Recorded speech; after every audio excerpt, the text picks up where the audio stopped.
Hello बच्चों, let's see the given question.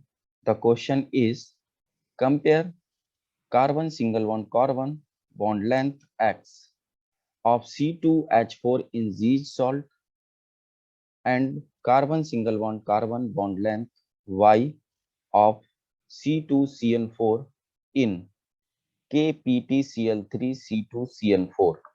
तो बच्चों यहाँ पर हमें एक्स और वाई बॉन्ड लेंथ दी गई हैं। एक्स जो है वो हमारी बॉन्ड लेंथ है जी सॉल्ट के केस में, और वाई जो है ये गिवन कॉम्प्लेक्स के केस में है। तो हमसे इसमें रिलेशन पूछा गया है कि एक्स और वाई में क्या रिलेशन होगा। तो चलिए थोड़ी देर के लिए हम लोग पहले जी सॉल्ट के स्ट्रक्चर को ड्रॉ करते हैं। तो जी सॉल्ट का स्ट्रक्चर जो मिलेगा हमें वो कुछ इस तरीके से मिलेगा। प्लेटिनम हमारे पास यहाँ पर हो गया, और इससे जो है एक Cl, दूसरा Cl हमारा यहाँ जुड़ गया, और एक Cl जो है हमारा प्लेटिनम के साथ में यहाँ पर जुड़ गया।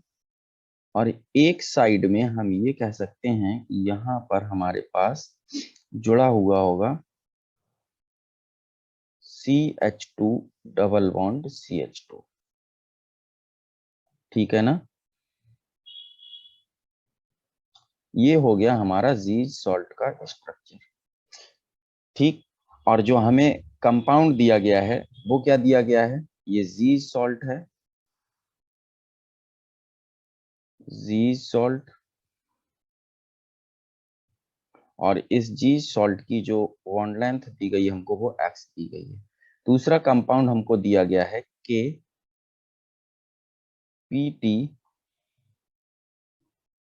CL3 C2 CN4।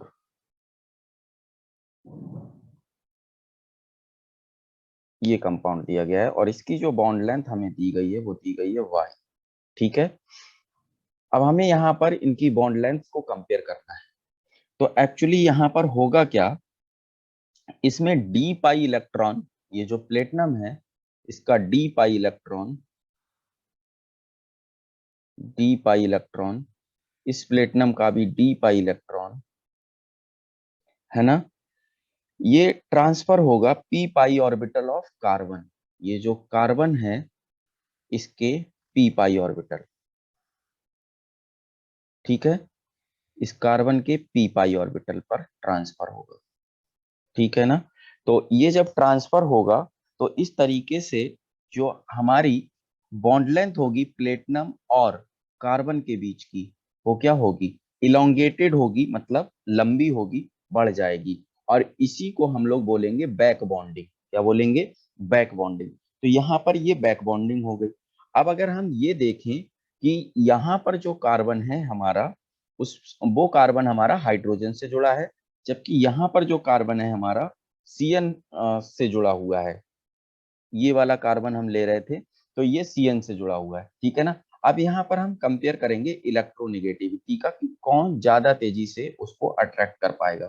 तो एक है सीएन हमारे पास जिससे हाइड्रोजन जुड़ा है, एक है हमारे पास हाइड्रोजन जिससे कार्बन जुड़ा हुआ है। तो बताइए हाइड्रोजन के कंपेयर में सीएन तो ज्यादा इलेक्ट्रोनेगेटिव होगा। ये हमने बना दिया इलेक्ट्रोनेगेटिविटी। ठीक है, तो electronegativity of Cn is greater than that of the hydrogen. इसके वजह से इलेक्ट्रोनेगेटिविटी ज्यादा होने की वजह से क्या होगा, Cn ज्यादा तेजी से प्लेटिनम के डी पाई इलेक्ट्रॉन को खींचेगा, अट्रैक्ट करेगा, या transfer of D pi electron of platinum तेजी से होगा Cn के खींचने की वजह से, ज्यादा इलेक्ट्रोनेगेटिव होने की वजह से। जब ये ज्यादा तेजी से खींचेगा तो इसकी वजह से जो बैक बॉन्डिंग हो रही थी उसकी वजह से इलोंगेशन ऑफ द बॉन्ड हो रहा था। तो इसका मतलब यहाँ पर y जो हो जाएगा वो क्या हो जाएगा, ज्यादा हो जाएगा, क्योंकि ये तेजी से जब Cn खींचेगा तो y की वैल्यू ज्यादा हो जाएगी, यहाँ ज्यादा इलोंगेशन कॉज होगा और यहाँ पर कम इलोंगेशन कॉज होगा। तो इससे हमें ये पता चला कि जो y होगा वो ज्यादा इलोंगेटेड होगा एज कंपेयर टू x। ठीक है ना, ऐसा किसकी वजह से हो रहा है, इलेक्ट्रोनेगेटिविटी ऑफ Cn ज्यादा होने की वजह से हो रहा है, क्योंकि ये इलेक्ट्रॉन को क्या कर रहा है, जल्दी से अट्रैक्ट कर रहा है, खींच रहा है, तेजी से जब खींचेगा तो इलोंगेशन होगा, इलोंगेशन की वजह से y में ज्यादा इलोंगेशन हो रहा है कंपेयर टू x, इसीलिए y is greater than x, ये हमारा आंसर होना चाहिए। और ये हमको दिया जाता है ऑप्शन बी में, इसलिए इसका सही आंसर होगा ऑप्शन बी। ये हमारा गलत हो गया, ये हमारा गलत हो गया, नन ऑफ दीज गलत हो गया। I hope you understand it well, all the best.